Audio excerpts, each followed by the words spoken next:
Hi guys, in this video I wanted to go ahead and talk a little bit more about the eigenvalues and eigenvectors and wrap up that concept in this little video. So if you recall, we looked at a group of married and a group of single women, and we know that we were told that 30% of married women become single or get divorced, and 20% of single women get married. And this is a closed network, so we notice that if we start off with a group of people, that group of people can never change in size, but they can transition from one state to the next. So this is what we call a transition diagram, and the transition matrix that does that is 0.7, 0.2, 0.3, 0.8. And the way we can think about this is the percentage of people who go from married to becoming married, right? And this is for the people who go from single to becoming married. So this is the state they start in, and this is the state that they end in. And then same thing here, except these are people who were married and become single, people who are single and stay single. And we described a steady state as occurring when the application of the transition matrix to the current state is the same as a constant multiple of the current state vector. In other words, mathematically, that can be expressed as when you apply the transition matrix to the current state vector, we'll just call that x, is the same thing as taking the state vector and multiplying it by a constant. If it's truly a steady state, then lambda is going to be equal to 1, because in other words, if I multiply the current state by the transition matrix, then I end up with the current state. So one multiple of the x vector. And so now if I expand this, so this is the eigenvalue eigenvector equation, or what we call the eigen. I like to think of it as the eigen equation. And so these eigenvalues and eigenvectors help me think about when I am in a steady state, if that is at all possible. Now, it's not always true that lambda will be 1, in which case we can't truly describe that as a steady state. But nonetheless, we proceed, and we get, when we expand this, 0.7 times x, or sorry, 0.7, 0.2, 0.3, 0.8 times the x vector. And I'll just describe this as married and single so that we know what these representations are. It's the same thing as a constant multiple of m and s. And now what we're doing is we're trying to find lambda and x that satisfy this equation.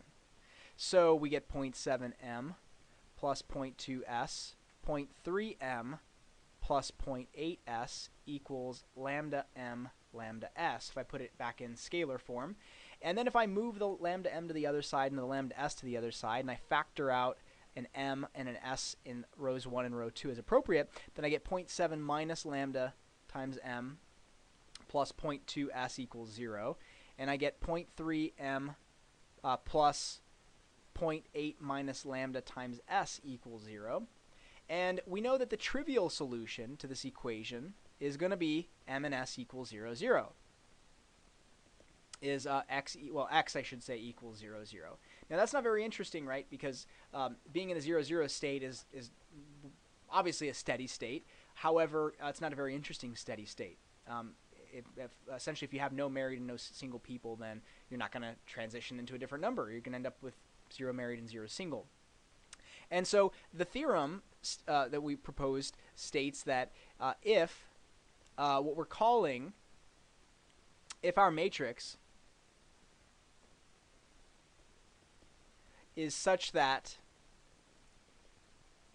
the determinant of A, which is equal to the determinant of our, I guess I should say, I shouldn't call this A, but the determinant of our matrix is equal to, which is 0.7 minus lambda, 0.2, 0.3, and 0.8 minus lambda. When the determinant of that is equal to 0, we get non-trivial solutions. Okay, so that's important. So that's exactly what we want. And so our mission is to find lambda so that this is the case.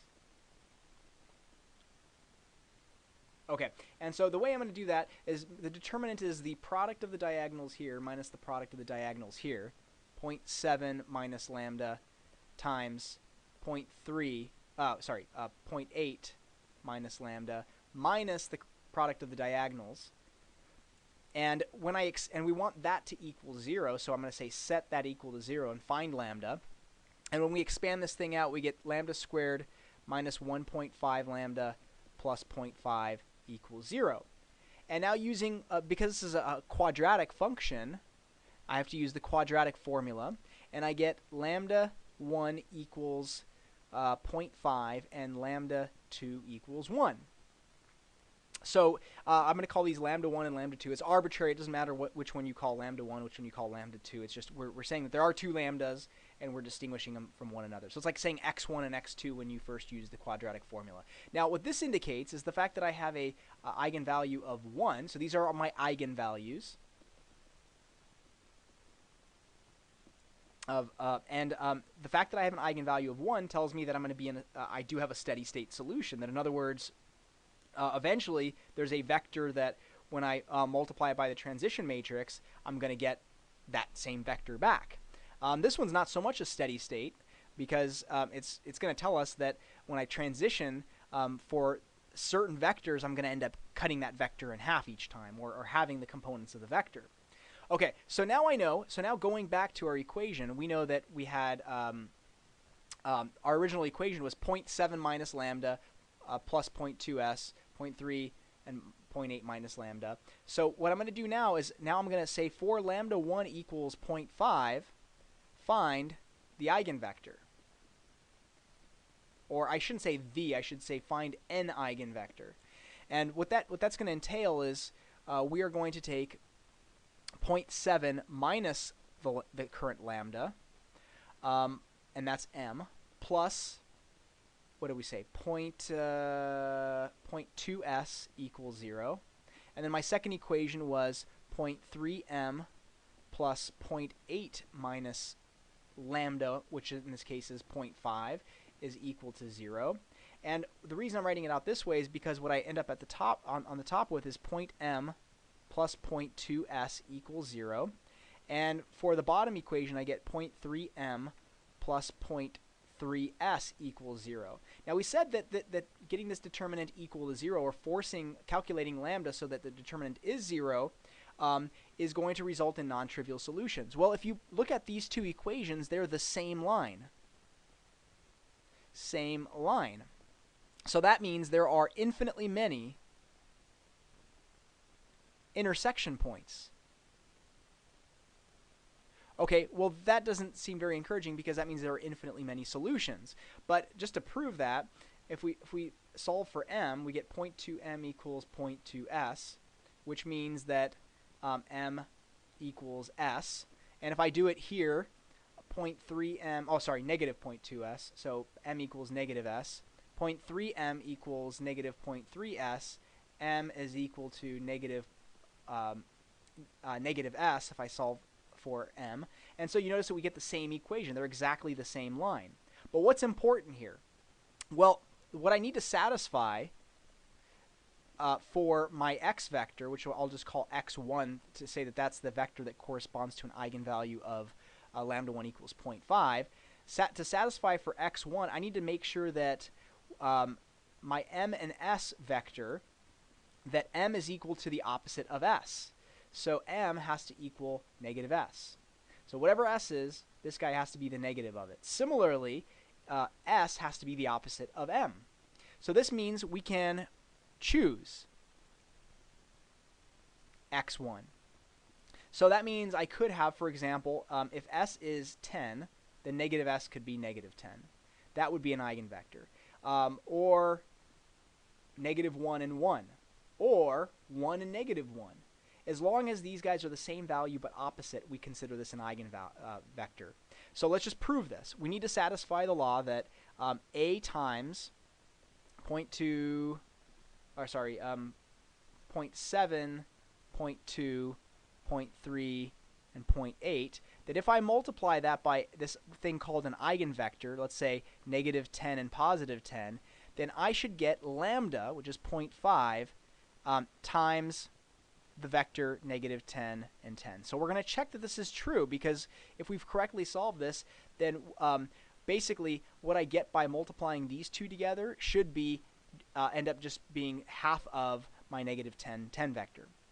So if I do this, I get negative 7 plus 2, and I get, let's see, negative 3 plus 8, which, okay, question mark, does that equal negative 5, 5, which is half of the starting vector? Well, negative 7 plus 2 is negative 5, negative 3 plus 8 is positive 5, and indeed that is the case, that this particular eigenvalue and this particular form of the eigenvector result in me getting a constant multiple of the vector that I started with. So this is not a stable state, right? Because whatever I start off with, I'm always taking half of it. So now if I take negative 5, 5, because again that satisfies the form of the eigenvector, and I plug it in for negative 10 and 10, what I'm going to get is negative 2.5, positive 2.5. This is not a stable state. It's going to continue cutting this vector in half until ultimately this vector becomes 0, 0. And we can see that if we were to, well, I'm not going to go ahead and pull it up here, but if we continue to half our vector, and it's of this form where one component is just the opposite of the other, and I continue to half that over and over again, or I continue to applying the transition matrix, eventually this thing is going to whittle down to 0. Okay, so now we have to do the same thing, but for the second eigenvalue, because we notice that there are two eigenvalues, which means there'll be two eigenvectors that will satisfy this equation. So what we're really looking for is the steady state when lambda 2 is equal to the value of 1. Okay, so now I'm going to repeat the process. 0.7 minus my lambda, m, plus 0.2 times s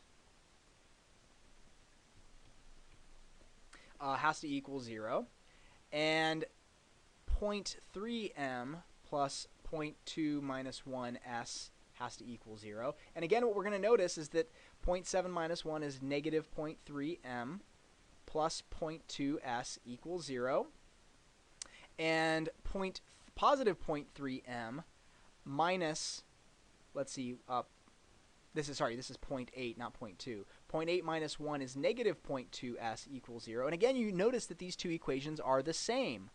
Well, by forcing the eigenvalue in such a way to make sure that we get a non-trivial solution, the only options are for two lines to intersect at the same point, which we already know that these equations have the trivial solution 0, 0. So if they do intersect just once, they only have the trivial solution. If we want to have them to have more than just the trivial solution, they've got to be the exact same line, because two lines can't intersect exactly twice. They either intersect once, never, or all the time. And by finding the eigenvalue, we're essentially making sure that they're exactly the same equation. So whichever one I choose to solve, I'll just go ahead and choose to solve this one. And maybe I'll go ahead and solve for s. 0.2s equals 0.3m. and s equals 0.3 over 0.2m, which means s equals, well, 0.3 over 0.2 is the same thing as 3 halves m. And so what this tells me now is that my eigenvector, x2, is of the form married single people, but if it's truly an eigenvector, then s has to equal 3 halves of m. So whatever m is, s is going to equal 3 halves of it. So again, I have infinitely many solutions, so what I pick for m is, I just have to make sure that s is 3 halves of that. So for example, we could end up picking, this could end up being 10, and 3 halves of 10 would end up being 30 over 2, which is 15. So I could end up with the vector 10, 15. Also, what I could do is anything that's of the form m 3 halves m, so for example 1 and 1 1/2 would work as well. Any vectors of that nature are going to work out fine. Now, how does this apply to us? Well, I just need to make sure that as long as this is true, that I have m and s as 3 halves of m, then I'm going to end up satisfying this eigenvector equation. So a times anything of that form, m 3 halves m, is going to equal 1 times m times over 3 halves m. Okay, now earlier we found that our steady state vector was 4,000 married, 6,000 single, right?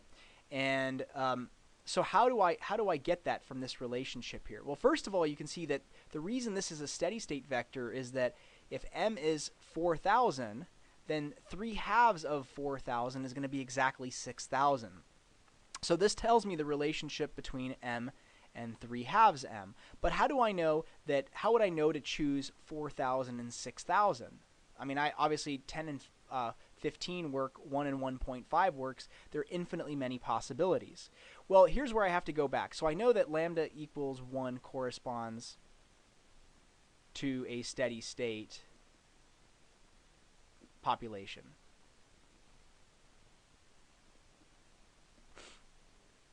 And with that said, I have to think about what it means to be in a steady state. Well, first of all, I know that m plus s has to equal 10,000 people, or 10,000 women. That the number of women who are married plus the number of women who are single has to equal 10,000. And we know that back up here in the original problem statement, we know that we started off with 8,000 who were married and 2,000 who were single.